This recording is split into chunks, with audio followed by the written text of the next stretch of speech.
Грузовик, перевозивший цемент, опрокинулся сегодня днем на трамвайные пути. Инцидент произошел на пересечении улиц Клары Цеткин и Несмелого.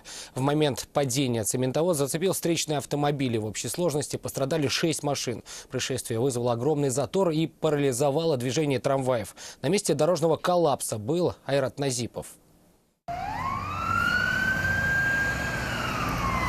Одним из первых на место происшествия прибыли медики. Впрочем, госпитализации никому из участников аварии не потребовалось. Водитель цементовоза отделался, на его взгляд, несущественными травмами и рассказал, что причиной аварии могла стать техническая неисправность грузовика. Вот скорый посмотрел, руку забинтовали и все.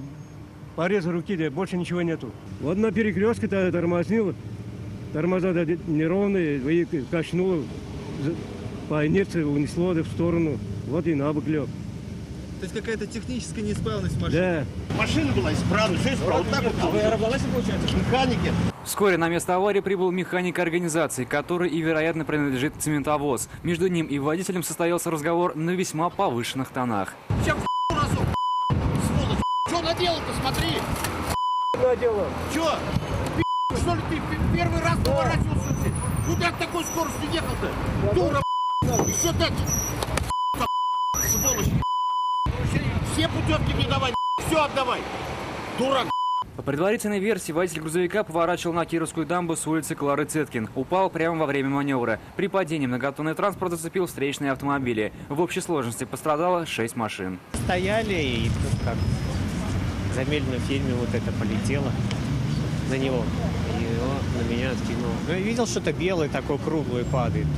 Тут страшно, непонятно. Авария сильно затруднила движение автомобилей на этом участке дороги, а также полностью парализовала движение трамваев в обе стороны. Сейчас автоинспекторы пытаются устранить последствия аварии, однако из-за опрокинувшегося цементовоза восстановить движение трамваев не так-то просто. Сейчас автоинспекторам, вероятно, с помощью экспертов предстоит выяснить, по какой причине упал цементовоз. Если автомобиль был технически исправен, то вина полностью ляжет на водителя. Если выявятся неполадки, то вопросы, скорее всего, возникнут к лицам, выпустившим такой автомобиль в рейс. Айрат Назипов, Данил Филатов, вызов 112.